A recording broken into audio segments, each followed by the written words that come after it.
Hi everyone, my name is Charlotte. So today for my informative speech, my live audience is going to be my mom, my best friend, my dad, my little sister, and my boyfriend. Hi everyone, today we're going to be talking about Roe v. Wade. We're going to be talking about its history and its lasting impact. In 1973, a single Supreme Court decision changed the legal landscape for reproductive rights in the US for nearly 50 years, until it was overturned in 2022. Whether you agree or disagree with the ruling, Roe v. Wade has had a deep and lasting impact on laws, healthcare access, and civil liberties. Today we're going to explore three main areas. We're going to look at the background and the legal decision of Roe v. Wade. We're going to look at the political and legal battles that followed, and the modern impact after its overturning in 2022. So let's go back to where it all started. In 1970, a woman under the name Jane Roe, whose real name was Norma McCorvey, filed a lawsuit against a Texas law that banned abortion except to save a mother's life. She argued that the law violated her constitutional right to privacy. In 1973, a U.S. Supreme Court ruled in her favor in a 7-2 decision. The court held that the 14th Amendment Due Process Clause, which protects against states' actions infringing on personal liberties, included a woman's right to choose an abortion. Legal scholar David Garrow explains in the Albany Law Review that this decision fundamentally transformed abortion law by striking down restrictive statutes across nearly every state. It also established a trimester framework for regulating abortion. It limits government interference in the first trimester, and then it allows some regulation in the second, and it permits bans in the third with exceptions for the mother's health. In short, Roe created a national standard, but also set the stage for decades of political and legal conflict.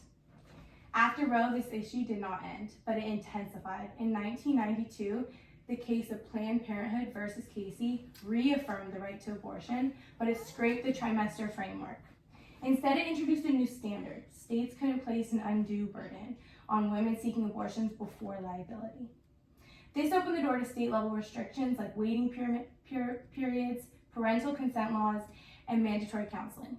Legal historian Mary Ziegler, writing in the Washington and Lee Law Review, describes how Roe polarized the political landscape, turning abortion into a litmus test for Supreme Court nominees and a central issue in presidential elections.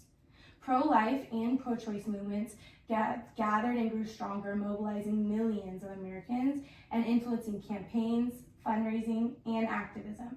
Over time, Roe's survival became directly tied to who sat on the Supreme Court. In 2022, the long battle over Roe came to a dramatic conclusion. The case Dobbs versus Jackson Mental Health and Women's Health Organization challenged Mississippi's 15-week abortion ban. The conservative majority court overturned Roe, stating that the Constitution does not guarantee a right to abortion and returned the power to regulate abortion to individual states. Immediately, trigger laws in more than a dozen states went into effect, banning or severely restricting abortion, often with no exceptions for rape or even incest.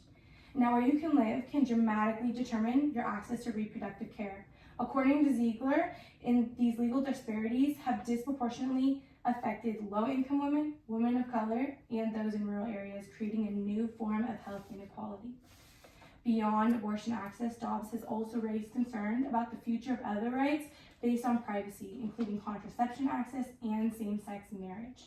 Justice Clarence Thompson has even wrote that these precedents should be reconsidered. What we're seeing now are new legal battles and referendums in states like Ohio and Kansas, and an even more divided national conversation around bodily autonomy and federalism. So let's return to the big picture. Roe v. Wade marked a turning point in U.S. history. It expanded the concept of privacy rights, and it set the precedent for nearly 50 years. But its reversal has shown us how fragile legal protections can be. Today, we're explored the origin and the ruling of Roe, the political war that has followed, and the modern consequences of its downfall. Whether you see it as a necessary correction or a tragic regression, Roe's legacy continues to shape our lives, laws, and liberties. Understanding Roe's history can help us grasp the political, legal, and human consequences of its reversal, consequences that are still unfolding across the country today. Thank you.